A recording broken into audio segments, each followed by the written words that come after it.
getting stuck in boring solos. We all do, right? Whether we're just sort of running the scale up and down, right? Not really going anywhere. Once we start putting phrases together, we're not saying anything. We love storytelling, and our favorite guitar players are telling us a story through the guitar. Music is language. The guitar is just the voice that we're singing or speaking that language through. If you don't know, my name is Ryan Gaughan. I've been helping guitar players for over 20 years now, really bridge the gap between their creative ideas and what they're able to play, becoming fully fretboard fluent. If you would, please hit subscribe and the bell notification below to get more videos on how to make your guitar playing better.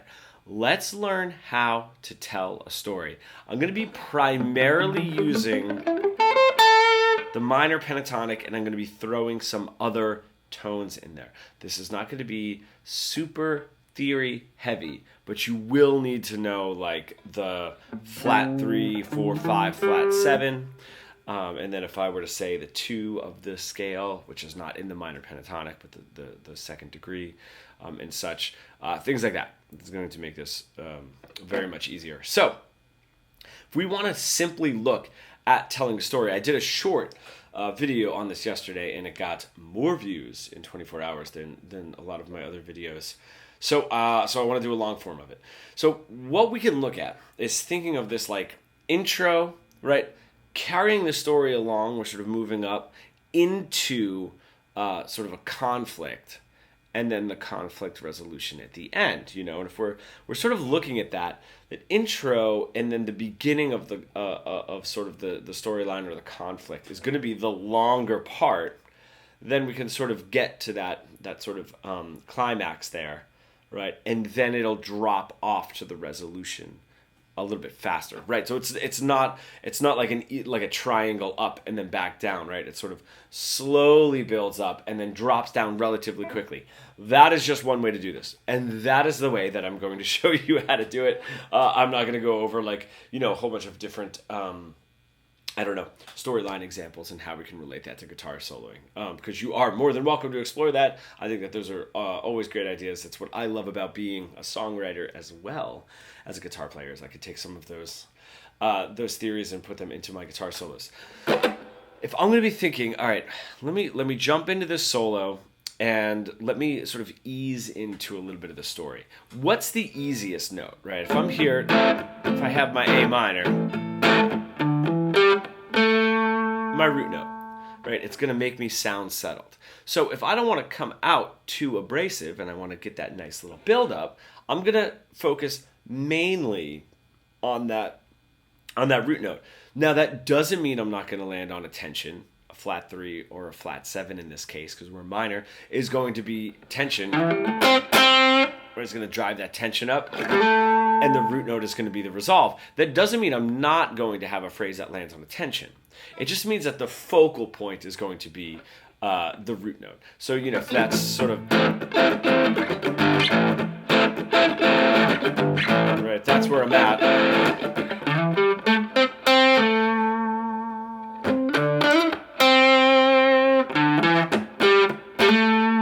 Right, maybe some longer phrases focusing primarily on that root note, like I was saying. There was a lick that ended on a flat 3. Great. Easing in. Tons of different examples, you know what I mean? Just sort of having that in the back of your head is like, if I push too much tension now, it's going to be hard to push the tension later. So it's going to need somewhere to go, which means if we're jumping in,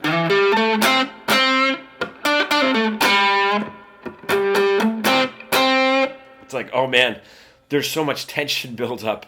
If I resolve it, cool, we're back down again. But it's like, well, where am I going to take the story now? I just gave you all of the tension and all of the resolution sort of right away, which I think is effective when we're first learning sort of these emotional spikes and maybe doing a little bit more of a call and response, which are videos that I've done over and over and over. In this case, we're going to stick to that root note and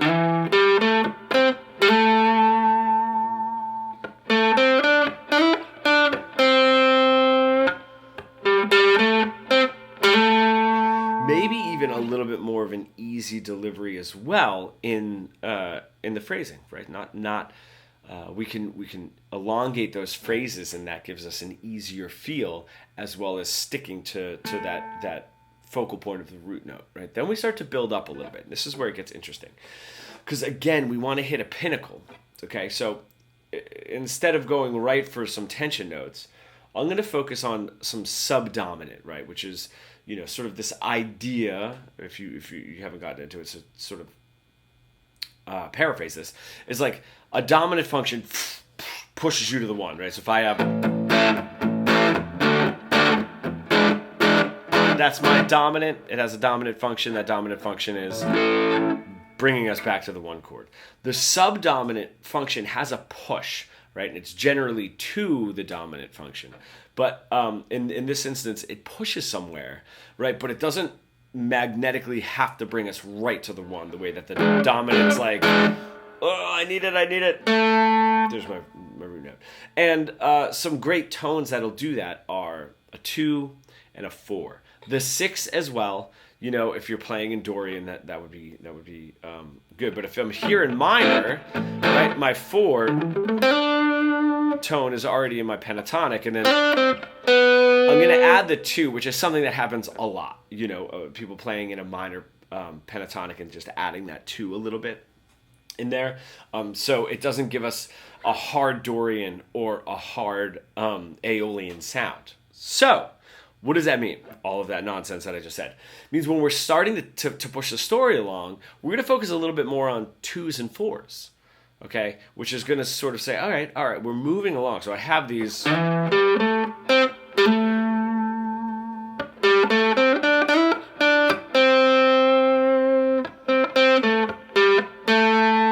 very nice. And now I'm going to go for the 2s and 4s.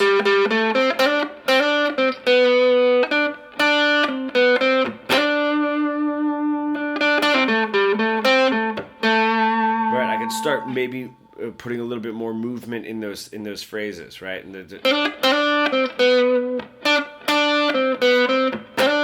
right, sticking very much to the 4 and the 2 of that scale. Okay, cool. I'm moving along now. The phrases are getting a little shorter. The rhythm is getting maybe a little bit more movement in it.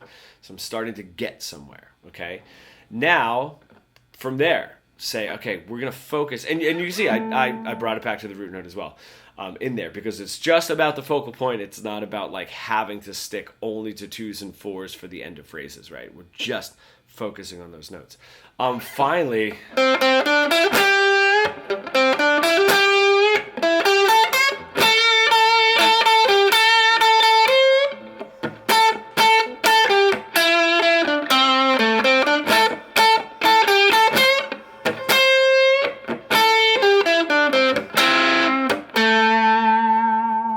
that last part, I'm not going to be able to play that, for sort of verbatim there, word for word, but is focusing a lot more on pushing the intensity and getting a lot more,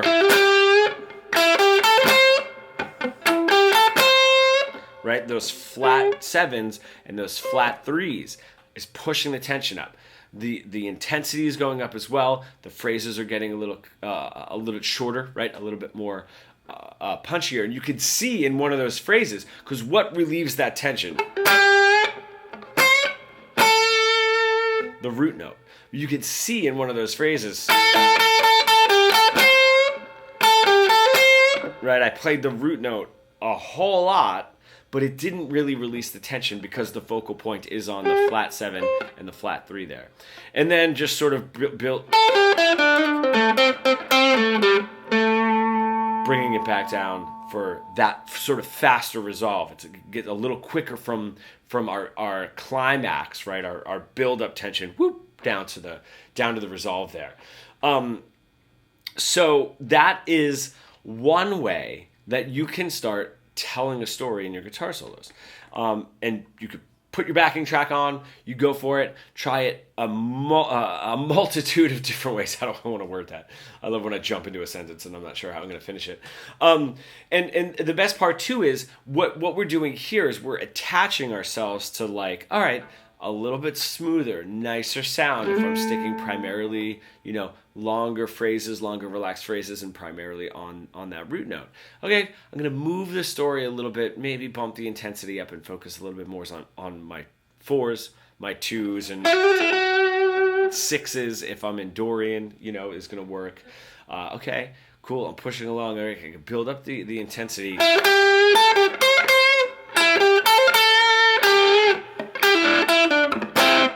Right, with those flat 3s and flat 7s. And then I can bring it back down for the resolve on the root note. If you can attach that intro, slow build, climax, release, then you can mix and match. Then now you have an emotional response to each one of those areas, which doesn't mean you have to stick to that particular that particular formula. You can mix and match, and you can go in and out. I do think that every solo coming out sounding like that is going to sound pretty lame. You're going to want to mix it up. There are millions and millions of different ways to communicate while you're improvising.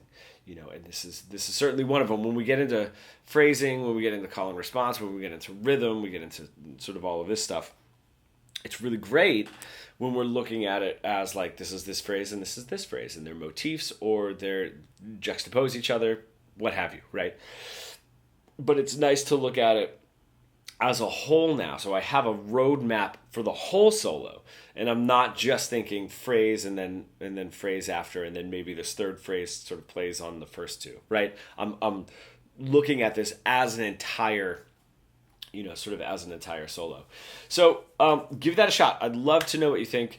Here at Fretboard Fluency, this is what we teach. This is what we focus on, is being able to communicate through the guitar, because that is the biggest static, that is the biggest roadblock between I'm learning scales and I know this, but like when I think of something creatively, I don't know how to get it out, right? And it's like learning words in another language, but not learning what they mean. Okay, so like you can memorize a couple of sentences, guitar solos, guitar licks, memorize a couple sentences, memorize words. You can't memorize your way into a conversation, though. You have to know what these words mean so that you can put them together for yourself and say the things that you want to say and communicate the things that you want to communicate.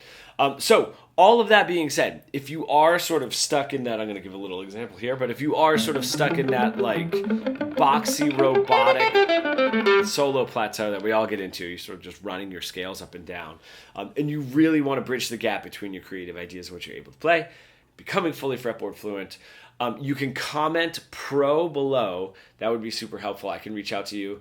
There is a link in the description for a free 3 steps to fully fretboard fluency training, which is also really good. And then a link to my calendar where you can book a free call, and we can have a consultation if you feel like you're ready to make that next step, reaching your guitar goals. You can book a consultation call with me, and we can chat about it. I can lay out the formula there and give you some tips and all of that. So all of that is in the description.